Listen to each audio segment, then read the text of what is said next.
Segunda Reis, capítulo 9. E Eliseu, o profeta, chamou um dos filhos dos profetas e disse-lhe: Cinge os teus lombos e toma esta caixa de azeite na tua mão e vai até Ramote-Gileade. E quando tu fores para lá, procura Jeú, o filho de Josafá, o filho de Ninsi, e entra, e faz com que ele se levante dentre os seus irmãos e leva-o para uma câmara interior. Então, toma a caixa de azeite e a derrama sobre a sua cabeça e diz: Assim diz o Senhor, tenho-te ungido rei sobre Israel. Então, abre a porta e foge, e não te detenhas. Assim, o jovem profeta foi até Ramote-Gileade. E, quando ele chegou, eis que os capitães do exército estavam assentados, e ele disse: Eu tenho um recado para ti, ó capitão. E Jeú disse: Para qual dentre todos nós? E ele disse: Para ti, ó capitão. E ele se levantou e entrou na casa, e derramou o azeite sobre a sua cabeça, e lhe disse: Assim diz o Senhor Deus de Israel, tenho-te ungido rei sobre o povo do Senhor, a saber, sobre Israel. E tu ferirás a casa de Acabe, o teu mestre, para que eu possa vingar o sangue dos meus servos, os profetas, e o sangue de todos os servos do Senhor, da mão de Jezabel. Porque toda a casa de Acabe perecerá, e eu cortarei de Acabe aquele que mija contra a parede, e aquele que está escravo e livre em Israel. E eu farei a casa de Acabe como a casa de Jeroboão, o filho de Nebate, e como a casa de Baasa, o filho de Aías. E os cães comerão Jezabel na porção de Jezeel, e não haverá ali nenhum para enterrá-la. E ele abriu a porta e fugiu. Então, Jeú saiu até aos servos do seu senhor, e um lhe disse: Está tudo bem? Porque este louco veio até ti. E ele disse-lhes: Vós conheceis o homem e a sua comunicação. E eles disseram: Isto é falso, conta-nos agora. E disse-lhe: Assim e assim falou ele a mim, dizendo: Assim diz o Senhor, tenho-te ungido rei sobre Israel. Então eles apressaram-se, e tomando cada um a sua vestimenta, puseram debaixo dele, no alto das escadarias, e sopraram as trombetas, dizendo: Jeú é rei. Assim, Jeú, o filho de Josafá, o filho de Ninsi, conspirou contra Jorão. Ora, Jorão havia aprisionado Ramote-Gileade, ele e todo Israel, por causa de Azael, rei da Síria. Porém o rei Jorão havia retornado a Jezeel para ser curado dos ferimentos que os sírios lhe haviam causado, quando ele lutou contra Azael, rei da Síria. E Jeú disse: Se isto está em vossas mentes, então que ninguém saia nem escape da cidade para ir e contar isto em Jezeel. Assim, Jeú subiu em uma carruagem, e foi até Jezeel, porque Jorão ali estava deitado. E Acasias, rei de Judá, havia descido para ver Jorão. E um atalaia estava ali de pé sobre a torre em Jezeel, e ele espionava a companhia de Jeú enquanto ele vinha, e disse: Vejo uma companhia.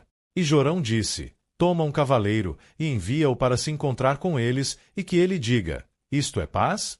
Assim lá se foi um em lombo de cavalo para se encontrar com ele, e disse: Assim diz o rei: Isto é paz? E Jeú disse: O que tens tu a fazer com a paz? Volve-te para trás de mim. E o atalaia contou, dizendo: O mensageiro chegou até eles, mas ele não retorna. Então, ele enviou um segundo em lombo de cavalo, o qual veio a eles, e disse: Assim diz o rei: Isto é paz? E Jeú respondeu: O que tens tu a fazer com a paz? Volve-te para trás de mim.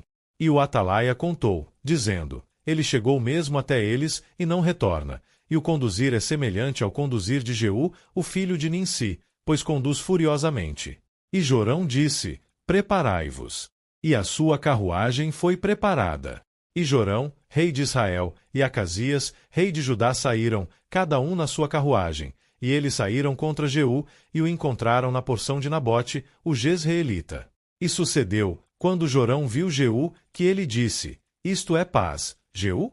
E ele respondeu: Que paz, enquanto as prostituições da tua mãe, Jezabel, e as suas feitiçarias são tantas.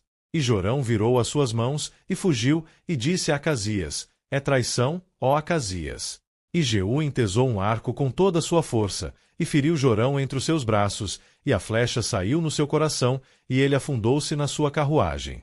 Então, disse Jeú a Bidkar, o seu capitão: Levanta-o e lança-o na porção do campo de Nabote, o jezreelita, porque te lembras como, quando eu e tu cavalgávamos juntos atrás de Acabe, o seu pai, o Senhor colocou esta carga sobre ele. Seguramente, ontem vi o sangue de Nabote, e o sangue dos seus filhos, diz o Senhor, e eu me desforrarei de ti neste pedaço de terra, diz o Senhor.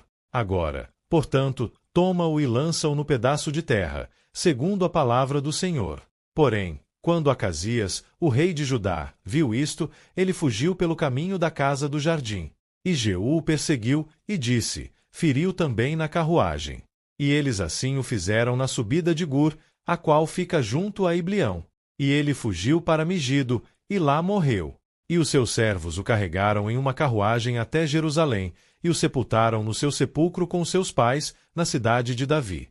E no 11º ano de Jorão, o filho de Acabe, começou a reinar Acasias sobre Judá. E quando Jeú chegou a Jezreel, Jezabel ouviu a respeito, e ela pintou a face, e ataviou a cabeça, e olhou por uma janela. E quando Jeú entrou pelo portão, ela disse, teve paz Ri, que matou a seu senhor. E ele levantou a sua face em direção à janela, e disse, quem está do meu lado? Quem? E ali olhavam para ele 2 ou 3 eunucos. E ele disse, lançai-a abaixo. Assim, eles a lançaram abaixo, e parte do seu sangue foi respingada na parede e nos cavalos, e ele calcou-a sob os seus pés. E, quando ele havia entrado, ele comeu e bebeu, e disse, ide vede agora esta mulher maldita, e sepultai-a, porque ela é filha de um rei. E eles foram sepultá-la, mas dela não encontraram nada além da caveira, e os pés, e as palmas das suas mãos. Pelo que eles retornaram, e contaram-lhe. E ele disse, esta é a palavra do Senhor, a qual ele falou pelo seu servo Elias, o tisbita, dizendo, na porção de Jezreel os cães comerão a carne de Jezabel. E a carcaça de Jezabel será como esterco sobre a face do campo na porção de Jezreel, de modo que não dirão, esta é Jezabel.